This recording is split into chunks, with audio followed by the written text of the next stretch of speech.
Բարև սիրելի բարեկամներ, բարև սիրելի հայրենակիցներ, ողջունում եմ բոլորիդ։ Խնդրեմ հաղորդման ընթացքում չմոռանաք դնել ձեր լայքերը, չմոռանաք գրանցվեք իմ ալիքին, որը որ շատ կարևոր է ինձ համար։ Հիշեք, որ դուք ձեր ակտիվությամբ գնահատում եք իմ աշխատանքը։ Նախորդ ներողություն եմ խնդրում ձայնիս համար, քանի որ մի փոքրիկ անառողջ եմ եւ ձայնս կարող է մի քիչ տատանվել, չնայած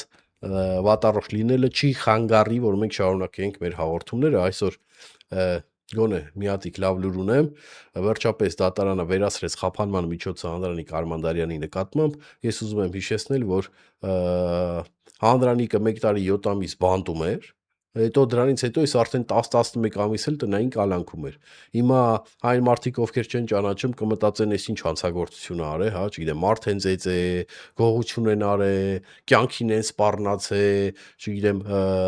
աֆերիստություն են արե, փող են գողացե եւ այլն եւ այլն։ Ոչ, ժողովուրդ ջան, ոչ մի բան էլ չի եղել, այս գործով սկիթ ուժող էլ չկար։ Ինչ որ մի հատ շինծ ու գործ է, որտեղ որ այս մարդուն մեղադրում էին մթոմ թե քֆուր տալու համար, որ երբեք չի ապացուցվել այդ քֆուր տալը, քֆուր տալու համար ու տարել էին այս 2 տարուց ավել ձերբակալել էին, հա։ 1 տարի 7 ամիս նստավ, դե ասեցի, դրանից հետո էլ այս 11 ամիս էլ տնային կալանք էին տվել։ Այսինքն տան միակ տղամարդուն, տան միակ աշխատաուժին, ով պետք է պայի իր ընտանիքը, փագել էին անիմաստ տեղը եւ կարելի է այսպես անվանել, որ սովի էին մատնել այս մարդու ընտանիքին։ Պատկերացնում եք, այն դեպքում, երբ որ Հայաստանում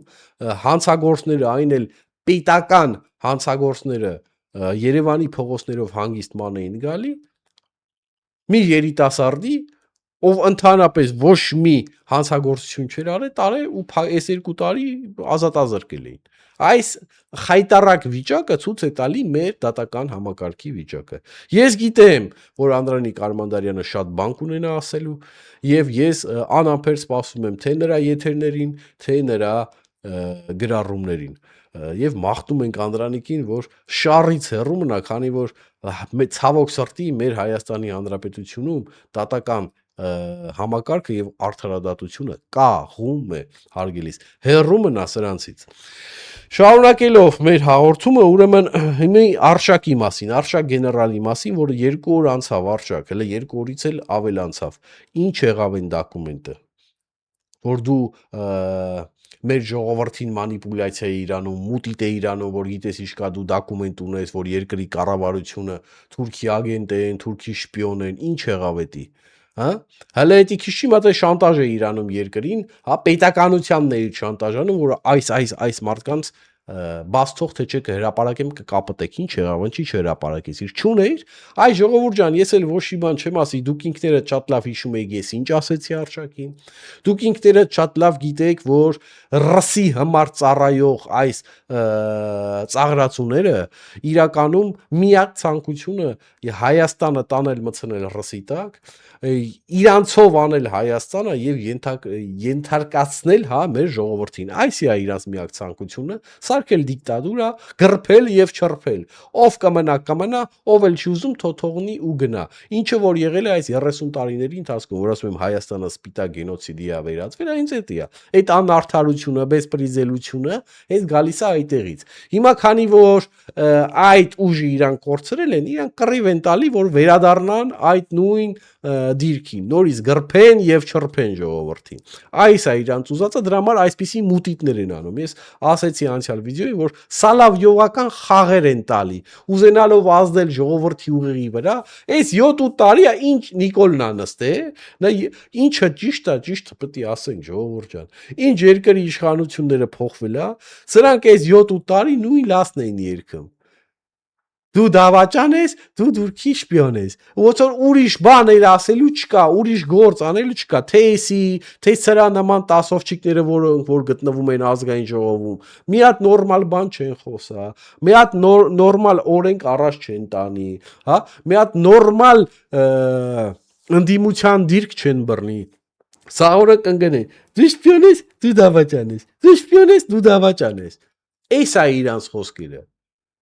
Մի խոսքով մենք ժամանակ էինք տվել Արշակին ապացուցելու իր խոսքերը, ապացուցելու, որ ինքը նորմալ եւ լուրջ մարդ է եւ մուտիտներով չի զբաղվում, Բայց ինչպես տեսակ, ժամկետն անցավ, մարդը ոչ մի դոկումենտ էլ չհրապարակեց, ցույց տալով իր ոչնչություն տեսակը։ Դուք ճանաչեք եւ իմացեք, այս մարդը կարա անգամ դռնապահ հսկիչի կարա էլի, ուզում եմ ասեմ Հայաստանում աշխատել, ուր մնաց գեներալի պաշտոն զբաղեցնել Հայաստանում։ Այս ա եղել մեր վիճակը, այն որ ես ասում եմ մեկի վրա մի գցեք պատերազմի հետևանքները, հա, առանց արդարացնելու ոչ մեկին, որտեվ բոլորն էլ մեղք ունեն, թե ներկայիս իշխանությունը, թե միջև ընձերը, բայց մեկի վրա գցելը ասելը այ դու էիր մեղավոր պատերազմի մեջ, սա մինիմում հիմարություն է, որտեվ այս սրա նման գեներալները այն գլխից են գալի, հասկանում եք, այն գլխից են երկիրը կերան, համի էլ ասում են մեկի վրա են ուզում գցեն, ասենք մեղքը քոնն է։ Տոլավ է, բա քո նման ոչնչության գեներալ ունենալ մեղքը ումն է, հա, բա սրա հարցի պատասխանը ով պետքա տա։ Մուտիլովչիկ գեներալի, որ հելնում սուտ բաներ է խոսում, ուզում է Սալավյովական խաղերով լվալ ժողովրդի ուղեղը։ Ոբշե մի խոսքով, ասինք ինչ ալնում են մարդուն, ով որ դոկումենտը չդրից, ասինք, դրիր, չդրիր, դե մի ինչ ասինք, սաղ ժողովրդը իմացավ դու ով ես։ Ու սրանից հետո այդ ձևա լինելու ցանկացած այն մարդկանց հետ, ովքեր հելնելու են ասեն մենք դոկումենտ ունենք, մենք, չգիտեմ, վիդեոներ ունենք այս կամ այն պաշտոնյաների վրա, բայց մենք չենք հրապարակի։ Սրանից հետո ով հելավ ասեց, հելնելու ենք ասենք, ով որ չի դրե, իրա էս ինչը։ Որովհետև հավային խոսալով չի։ Այ դուք եք չէ սիրում այդ մթոմ այդ ռսամտներով ասիր պետքա անես, ասիր պետք է պատասխան տա։ Արա ասել եք, դե արեք, դե պատասխան տվեք։ Թե չէ ուղիղ եթերով բոլորիդ կկոդրենք ձեր լեզվով ասած։ Էսի սեն, սրանց հարցը փակենք, հիմի անցանք արշակ սաբմթոմ, ճակերտների մեջ ասած սարփազանին, որը որ մեղադրվում է ինչ-որ նարկոտիկների հետ կապված հարցով, ըստ օթից կախված լուրերի 18 թվականին ճակերտների մեջ ասած հայրապետի դեմ պայքարողների մոտ ինչ-որ նարկոտիկ ակցե, որ իրանց անունը վարկաբեկի։ Մենք իր անկության կանխավարկածը իհարկե չենք խախտի, մենք չգիտենք այդպես է թե այդպես չի, բայց իմ մոտ հարց է առաջանում, ինչու եք հիմա հիշե, հա, այս ամեն ինչի մասին։ Եթե սրա մասին դուք գիտեիք, այն ժամանակ պետքա ձերբակալեիք, ոչ թե հիմա։ Բայց ինչ ստացվեց, այն ժամանակ, երբ որ մարդիկ պայքարում էին 18 թվին, երբ որ ժողովուրդը պատրաստ էր պայքարել այս սատանաների դեմ, երբ որ մի մասը թեկուս հոգևորականների տեսքով շատ այնտեղ հոգևորականներ էլ կային, ոտքի էին կանգնել եւ պահանջում էին նոր հայրապետ, դուք ընդհանրապես աջակցություն չտվեցիք այդ մարդկանց եւ թողեցիք, որ այդ ալիքը մարի։ Իսկ այդ ալիքը ոնց մարեց, բազմաթիվ խախտումներով, հենց չգիտեմ ինչականներ ղրգելով այս մարդկանց վրա վախցնելով, հա, ինչ որ, չգիտեմ, քուչի մթոմ տղեկ գտնելով, զանգելով, վախցնելով եւ այլն եւ այլն։ Այսպիսի բեսպրիձել ինչ որ շրջանակներով այս մարդկանց կարողացան վախացնել եւ սառացնել այդ շարժումը։ Ինչ արեց իշխանությունը, ոչ մի բան։ Հիմա իմ մոտ հարց առաջանում, ինչի դուք չգիտեիք, որ սրանք ոչ հայամետ, հա, հոգևորականներ են, հա, այդ մանավանդ այդ վերնախավը եւ սև շորերը հակած Աստծո անունը տալով ինչ սատանայություն ասես անում էին եւ հակապետական գործողություններ էին անում։ Ոնց հալնում, որ ես տե նստած գիտեի, նկատում էի, իսկ Նիկոլ Փաշինյանը երկար տարիներ լինելով ազգային ժողովի падգամավոր այս ամեն ինչը չէր նկատել։ Ոնց է տենց լինում, կարակ ասեք։ Այսինքն դուրս ա գալի, որ դուք այն ժամանակ էլ այդ թմրանյութերի մասին գիտեիք, բայց ձեռ չէր տալի այն վաղ ձերբակալեք, բայց այ հիմա ձեռա տալի։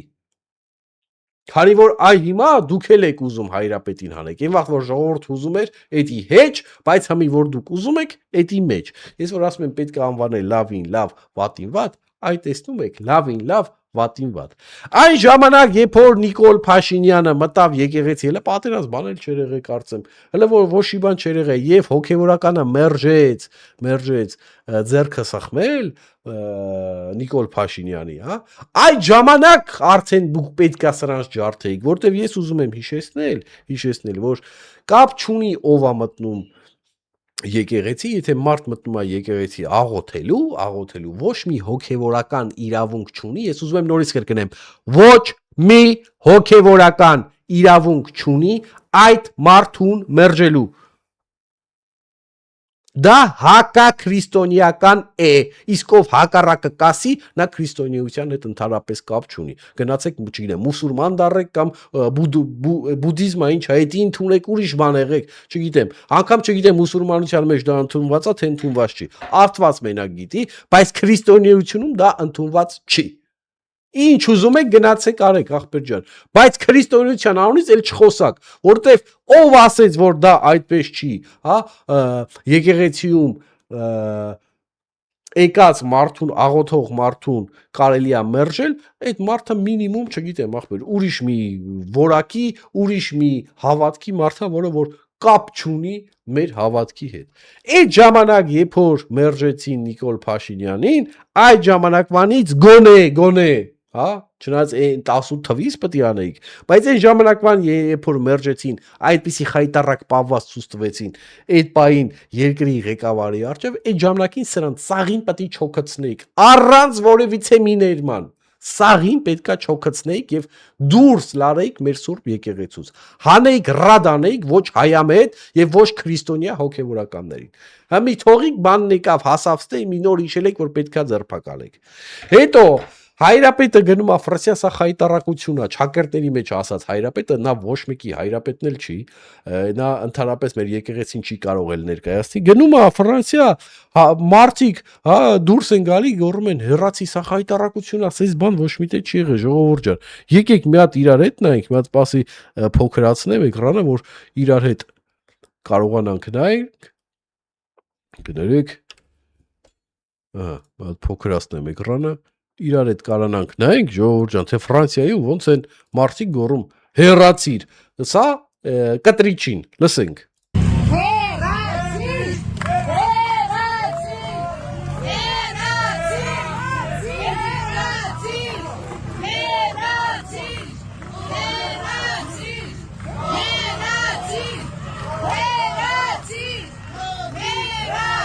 Այսպիսի խայտարակություն աշխարհի վրա էլ չես տեսնի, որ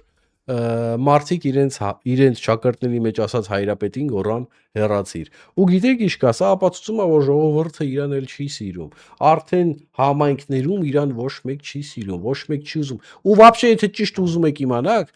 շուտվանից համայնքներում գերմեծամասնությունը իրան չեն ընդունել ու չեն էլ ընդունում։ Պրոստը այն որ ասում է այն ներդրված այն ծրագրով հա ամոթ հասուս մնացեք բան թո մարդիկ չիմանան այ դրանով սաղցրեն հասկացրել են բայց իրականում դա էլ է եղել ուղիղ լվալու մի միջոց որտեղ որ մարդկանց փորձել են համոզել, որ սուս մնալը ամոթ է, այ իրականում սուս մնալն է ամոթ, քանի որ դու չես նկատում քո խնդիրները եւ չես լուծում քո խնդիրները։ Այսի է ամոթ, ժողովուրդ ջան։ Դենց որ բարձրաձայնեք, որ ամոթով չմնանք։ Եթե չեք բարձրաձայնում, այսինքն ամոթ ուզում եք թաքցնեք, ումից եք ուզում թաքցնեք։ Կարող եք գիտեք կողինները էշեն չեն տենում, հա, ուրիշ երկրները էշեն չեն տեսնում։ Ես մեռա բացատրելով, որ իրանք ձեզնից շատ բան գիտեն, ձեզնից շատ բան են տենում։ Մանավանդ ուրիշ երկրների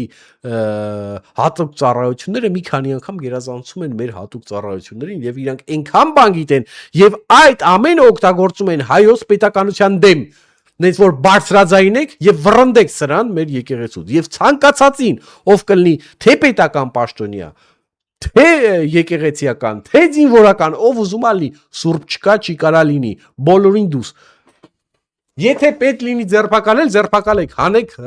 ռադ արեք իմ եկեղեցուց եւ փրկեք իմ հայ առաքելական եկեղեցին։ Եվ վերջում Ուկրաինայի հարցով ես ուզում եմ, քանի որ ես տեսանյութ էի ժամանակին հրապարակել, որ այն առաջարկները, այն սկզբնական առաջարկները, որ առաջարկում էին Ուկրաինային, որ դա կապիտուլյացիա է,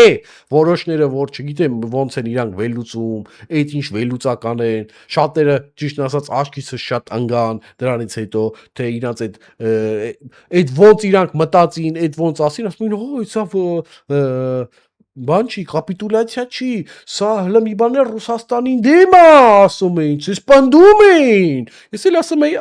Սա կապիտուլյացիա է եւ սա մի հատ սիրուն փաթեթավորված բոմբա, որը կբերի Ուկրաինայի կործանմանը։ Ես եմ սա ասել, կարող եք մտնել նայեք։ Հիմի սրանից որ ժամանակ անցավ, տեսակ որ տենց էլ կար։ Տեսակ որ հրապարակվեցին գաղտնի խոսակցություններ, թե ոնց պետք է այդ ռուսական ծրագիրը հասցնեին Տրամպին, Տրամպն էլ բերեր հասցներ Ուկրաինային, մի բաներ ստիպեր, որ Ուկրաինան ընդունի մթոմ թե խաղաղություն։ Տեսակ արա, լսակ, տեսակ ով էր ճիշտ։ Տեսակ որ սա կապիտուլյացիա էր, թե չեն սիրուն փաթեթավորված է ռուսական փողերով էզի կսարքվի, թե Ուկրաինայի բանակը 600,000 կլինի, այդ ձև խափելով, հենց այդ ձև ձեր նմաններին մատների վրա խաղցնում էին ռուսները։ Իրականում դա ոչնչացման ծրագիր էր, որով որ ստիպում էին Ուկրաինային ինքնակամ հրաժարվել իր պատկանող, հա, հողերից, պատկերացնում եք, ասում էին արի, դու քո հողերից հրաժարվի, հələ մի հատ էլ այդ բուֆերային զոնա պետք է սարքենք, հələ այդտեղ էլ դու պետք է հրաժարվես, այդտեղ էլ պետք է Ռուսաստանի ազդեցությունը լինի, հələ մի հատ էլ արի ասում է, բան անենք, քո զինված ուժերը սահմանափակենք, բայց 600,000-ը եկա թիվա, այդ 600,000-ը Ռուսաստանի դեմ ոչ մի բանա, 0 Արի մի հատ էլ քո զինված ուժերը սահմանափակենք ու էդի կոչվում է խաղաղություն։ Ռուսական փողերից մի երկու կոպեկ կտան քեզի։ Սրան էլ գումարած ռուսական եկեղեցու ազդեցությունը վերականգնել, ռուսաց լեզուն վերականգնել, ոչ է մի խոսքով լրիվ ռուսացնել, հա։ Այդ լրիվ ռուսացնում են Ուկրաինան ու ասում են գրախ։ Էս ա եղել իրանց ուզածը։ Ու հələ մի հատ էլ որ ավելի նորմալ մարդավարի լեզվով, հա, բացատրեմ, որ вообще բոլորի համար հասկանալի լինի, էսի նույնը, ոնց որ ես ձեր կողի հարևանը լինեմ, տանս պատածակ եմ մտնեմ ձեր տուն, հա, բաց մեծ տուն ունենակ, մտնեմ ձեր տուն, այդ մի երկու սենյակ զորով գրավեմ, այդ ձեր տան սենյակը, դուք էլ գաք իհարկե իմ հետ կռիվ անեք, դիմադրեք, իրար ծեծենք, իրար վնաս տանք, հələ մի հատ էլ այդ կռվի ընթացքում ձեր տունը սաղ ավիրեմ, հետո ոստիկանությունները գա, գոնե ինձ պատժի, չէ, գոնե ինձ սահմանափակի, ինձ պատժի, մի հատ էլ հələ ձեր, այսինքն տանտիրոջ սահմանափակի, ասի դու գիտես ինչ կա, էլ դիմադրություն լեզրուշին չես կարա ցույց տաս, ինքը կարաս թե ապրի, հա, օրենքով դոկումենտով Իրանը չի լինի այս հողը, բայց դե ֆակտո ինքը թե կարա ապրի, դու իրավունք չես ունենա այդ սենյակ մտնես, դու իրավունք չես ունենա Իրան ըտից լարես, դու երբեք իրավունք չես ունենա նորմալ գցենք ժամանակակից զենքեր ունենաս, հələ մի հատ էլ այդ միջանցքը ձեր տան միջանցքը պետքա լենդրուշը կառավարի, ոչ թե դու, հələ մի հատ էլ բաղնիկ զուգարանը պետքա համատեղ օգտագործեք, այդ էլ այդ ատոմակայանը, հիշում եք որ ասում է 50-50 պետքա օգտագործենք, այդ բաղնիկ զուգարանը պետքա, հա, իրար հետ օգտագործեք, Սրան էլ գումարած, որ իմ գրաված սենյակները ամենալավ սենյակներից մեկը, այդ երկու սենյակը ցենք ամենալավ սենյակներից մեկն են, հա, սենց ասած, որտեվ երկուսն էլ ծովային, ինչպես գիտեք, այդ Ազովի ծովով բանով սենց գրավել են սաղ այդ պլյաժային սենց ասած, ծովափնյա սաղ այդ քաղաքներով բան գրավել են։ Ու սրանք հենց համոզում էին իրանց անկապ վերլուծությամբ, որ սա հակառուսական ծրագիր էր։ Մի տեսակ ինչ է լավ, տեսակ որ տես չէր, դրա համար է մերժվեց, թե Ուկրաինայի կողմից, թե Եվրոպայի երկրների կողմից, դե սրան էլ գումարած, որ հրապարակվեց այն խոսակցությունը, թե ոնց էր սա ռուսական ծրագիր եւ ոնց պետք է ստիպեին Ուկրաինային, հա, ընդունել այս ծրագիրը Տրամպի միջոցով։ Էս էլ շախ ու մատ ձեզ, որ մթոմ դուք վերլուծական եք եւ հավայի տեղը մի հատ էլ գիտես ինչ կա, մարդ կարա սխալվի։ Ես ինչի վրա եմ ջղայնանում, ժողովուրդ ջան, որ մարդ կարա սխալվի, ես էլ եմ կարամ սխալվեմ, մարդ եմ, սխալական եմ, էնել, բայց երբ որ ասում ես, մեկ էլ լսում ես իրանց ինչ-որ ծրագրերի մեջ, ով որ սա ասում է կապիտուլյացիա, Իրան ջնջեք, գցեք միան, Իրան փաթաթեք, մցրեք ձեր, չգիտեմ, այստեղ է, այնտեղ է եւ այնտեղը։ Բայց մարդիկ չեն ուզում, այսի այնձի ջղայնաստու, որ իրանց սխալը, իրանց դուրռակ սխալը չեն ուզում ընդունեն։ Այսի ինձ լրիվ հանում է հունից, էլի։ Ահա մի քիչ մարդկային զգացում ունեցեք, ասեք, հա սխալվանք, ախպեր։ Ինչ կա դրա մեջ, որ ինչ կա դրա մեջ։ Պագոններդ կընկնի, այդ պագոններդ այս եթերով ավելի շատ կընկնի, որ ճաղում եմ ձեր դիմակները։ Այ ես ինձի սենց չէի պայի, երբ որ դուք ձեզի նորմալ պայեք ու չասեիք, ով որ ասամա կապիտուլյացիա է ասի, ու իրա գոչի բան չեն հասկանում։ Ով ասեց սա կապիտուլյացիա չի, ինքը ոչ մի բան չի հասկանում ու ցանկացածի հետ կարող եմ նստել ու բանավիճել ու ապացուցել, որ սա կապիտուլյացիա էր։ Խոսքը հենց այդ առաջի փաթեթի մասին էր։ Կապիտուլյացիա եւ Ուկրաինայի ոչնչացման ծրագիր էր, որը որ փոքրիկ բոմբ էր, որ կամաց պետք է կուլ տար ողջ Ուկրաինան։ Եղավ։ Էս էլ ապացույց։ Էս է ուզում ասեի ժողովուրդ ջան բոլորիդ, խնդրեմ նորից չմոռանալ դնել ձեր լայքերը, չմոռանալ գրանցվեք իմ ալիքի մոլը, որ շատ կարևոր է ինձ համար, իչեք որ դուք ձեր ակտիվությամբ գնահատում եք իմ աշխատանքը։ Ստեսություն, հաջողություն։